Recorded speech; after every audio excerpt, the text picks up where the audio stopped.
Bismillahirrahmanirrahim. Assalamualaikum warahmatullahi wabarakatuh. Selamat pagi anak-anak hebat Bunda, siswa dan siswi kelas 7 SMP Terbuka Negeri 5 Medan dimanapun kalian berada.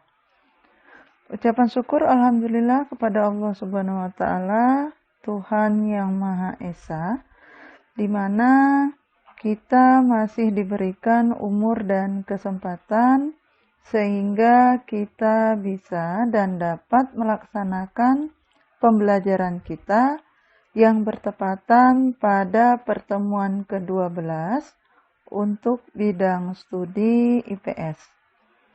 Tetap semangat dan jaga kesehatan selalu. Pada pertemuan ke-12 kali ini, materi pembelajaran kita adalah bab 1, manusia, tempat, dan lingkungan, dengan pokok materi F, perubahan akibat interaksi antar ruang. Baiklah, kita mulai saja pembelajaran kita. Perubahan akibat interaksi antar ruang. Interaksi antar ruang dapat terjadi dalam berbagai bentuk, seperti pergerakan orang, barang, gagasan, dan informasi. Semua pergerakan tersebut menimbulkan perubahan baik bagi daerah tujuan maupun daerah asal. Interaksi keruangan meliputi beragam jenis pergerakan seperti perjalanan menuju tempat kerja, migrasi, pariwisata, pemanfaatan fasilitas umum, transmisi informasi dan modal, wilayah pemasaran kegiatan retail, perdagangan internasional, dan distribusi barang. Semua bentuk interaksi tersebut berdampak pada adanya perubahan. Jika banyak orang dengan berbagai kepentingannya selalu datang pada suatu tempat, maka tempat yang dituju akan berkembang menjadi pusat kegiatan manusia atau sering disebut kota. Jadi, pergerakan orang sebagai bentuk interaksi keruangan menimbulkan perubahan. Berbagai perubahan akibat interaksi keruangan yaitu sebagai berikut. 1. Berkembangnya pusat-pusat pertumbuhan. Pergerakan orang, barang, dan jasa pada suatu lokasi tertentu akan menimbulkan pemusatan aktivitas manusia pada lokasi tujuan. Pemusatan aktivitas penduduk tersebut kemudian membentuk daerah perkotaan. Daerah perkotaan merupakan pusat pertumbuhan suatu wilayah karena sebagian besar aktivitas terkonsentrasi di wilayah perkotaan. Yang kedua, perubahan penggunaan lahan.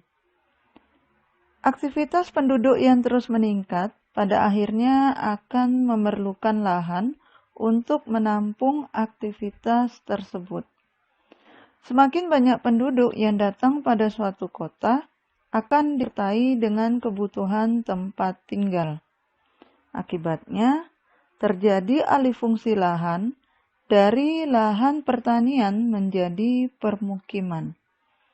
Hal yang sama juga terjadi pada industri, perdagangan, jasa, dan lainnya yang memerlukan lahan untuk menampung aktivitasnya. Dengan demikian, terjadi perubahan penggunaan lahan dari pertanian ke non-pertanian, atau pemukiman industri, perdagangan, jasa, dan lainnya. 3. Perubahan orientasi mata pencarian. Interaksi spesial umumnya terjadi karena adanya kepentingan ekonomi. khususnya berkaitan dengan pekerjaan. Daerah yang menjadi tujuan pergerakan penduduk akan dihuni oleh mereka yang memiliki pekerjaan yang beragam.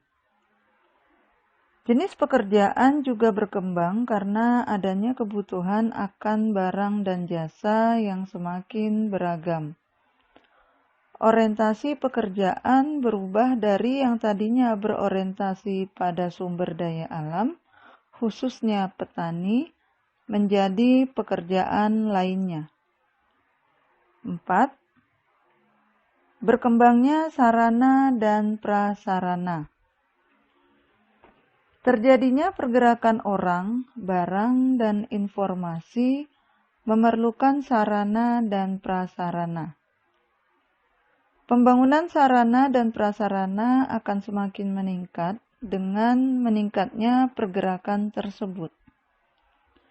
Kendaraan, jalan, fasilitas umum, pusat-pusat perdagangan, dan lain-lain terus bertambah dengan semakin meningkatnya interaksi keruangan.